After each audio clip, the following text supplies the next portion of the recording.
Going on YouTube, 2015 Silverado 6.2 AFM delete is complete. It's running. My first time being in this style engine. I've never done anything with an LS, much less an LT. It was a learning experience for sure. I'll be honest with you, I think the worst part of doing this whole job is back here on the back of this intake cover. You got a wire loom back there, and there's 3 or 4 of those little plastic slide-in clips, and they are damn near impossible to get off, especially for me. I'll be 61 years old in another month, and I just can't bend and move like I could when I was a young buck, but it took me about 5 hours to get them off. And I finally got them off, and when you're doing that, be damn careful not to get up against your heater core pipe, because I did. And I moved it back up. I pushed it down a little bit, and I moved it back up. It's not leaking now, but I'm not 100% sure it's not going to leak. And if it leaks, that'll be a job I'm going to farm out to somebody. I'm not pulling the dash out of this truck. It's just out of my range. But that intake cover, getting the wire looms off the back of it's pretty tough. Let's see what else. I had trouble getting my dipstick tube out. I don't know. It took me a little while, but putting it back in, you can put your hand down around the side down here and feel what goes in the block, and it'll slip right in. I don't know. I must have been pulling it the wrong angle or something. I went ahead and went back with a BTR stock cam. I think about it, I wish I would have done a stage 1 or stage 2, but this is my work truck, and I want it to be smooth and, quiet and all that. It ain't no race vehicle by any means, but put me a little catch can on here too. I'm going to try to catch some of that mess that goes through the intake on these things. Wasn't that bad though, really. I went ahead and lapped the valves while I had it apart, and you got to be careful cleaning all your aluminum surfaces. And I'm going to tell you right now, buy you or rent you a torque wrench that beeps. Because you see back here in this corner back here, you're not going to get one of those little angle gauges on your wrench to do those. And it freaked me out tightening down these head bolts, man. I got them down to 59, and then you got to go 60 and 40. I think it was 60 and 40. I can't remember, but whatever it was. And it scared me. I thought I was going to strip them out, man, but it worked. Everything's good on it. Put everything back together. I cleaned my throttle body. I cleaned the intake out. I cleaned the heads. I cleaned the intake ports. All that stuff. Cleaned my plugs. They were new plugs, a couple months old, but cleaned those and put them back in it.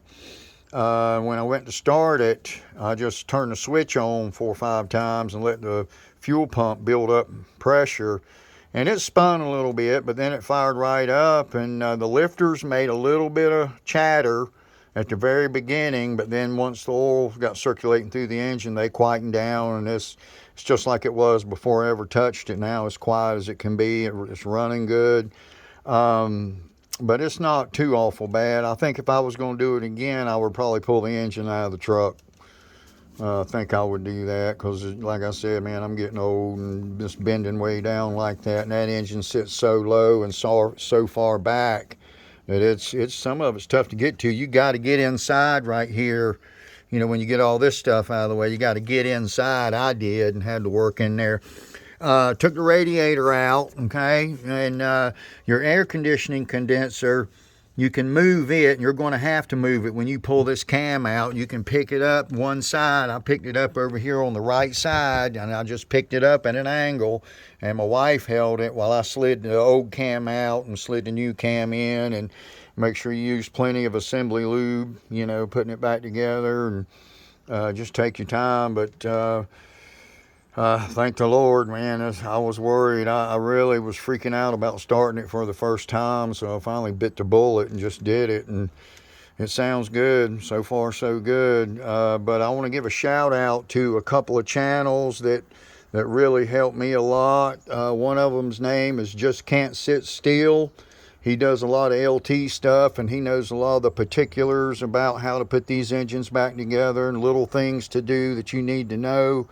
and also a channel called Jack Stan Builds.